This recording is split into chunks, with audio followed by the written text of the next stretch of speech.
সঙ্গ এবং পরিবেশটা মানুষকে অনেক বেশি প্রভাবিত করে। আপনি চাইলেও গুনাহ থেকে বাঁচতে পারবেন না যদি পরিবেশ আপনার জন্য প্রতিকূল হয়। এই জন্যই খুঁজে খুঁজে খুঁটে খুঁটে অনুকূল পরিবেশটা নিশ্চিত করবার চেষ্টা আমাদেরকে করতে হবে যে আমি কিভাবে গুনাহ থেকে বেঁচে থাকার পরিবেশটা তৈরি করতে পারি। আপনার বাসা হবে মুত্তাকি, পরহেজগার, আল্লাহ ভীরু এই মানুষগুলোর আশেপাশে। আপনার ফ্যামিলির সাথে সম্পর্ক হবে ওইরকম ফ্যামিলির যারা তাকওয়াতে অনেক আপার ক্লাসে আছে, যারা আপনার চাইতে অনেক উপরে দিনের দিক থেকে, সেই ফ্যামিলির সাথে আপনার ফ্যামিলি উঠা বসা হবে। আপনার বাচ্চাদের বন্ধু হবে ওই বাচ্চারা যে বাচ্চাদের মধ্যে কোনো বাজে অভ্যাস নেই, যে বাচ্চারা খুবই ভদ্র, যে বাচ্চারা আল্লাহকে চিনে, যে বাচ্চারা আখিরাতকে বুঝেছে।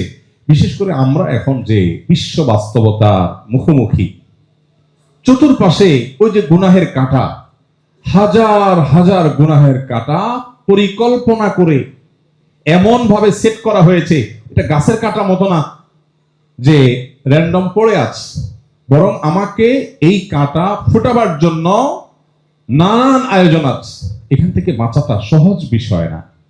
গতানুগত কিছু কাজ, একটু নামাজ পড়লেন, রোজা রাখলেন, একটু হজ যাকাত দিলেন, একটু দাড়ি রাখলেন, একটু মহিলারা পর্দা করলেন, এই কাজগুলো অনেক কঠিন কাজ না। তুলনামূলকভাবে পরিপূর্ণভাবে তাকওয়ার উপরে ওঠা যত কঠিন কাজ, এটার জন্য পরিবেশ যত সহায়ক, অন্য কোনো বিষয় এত সহায়ক না।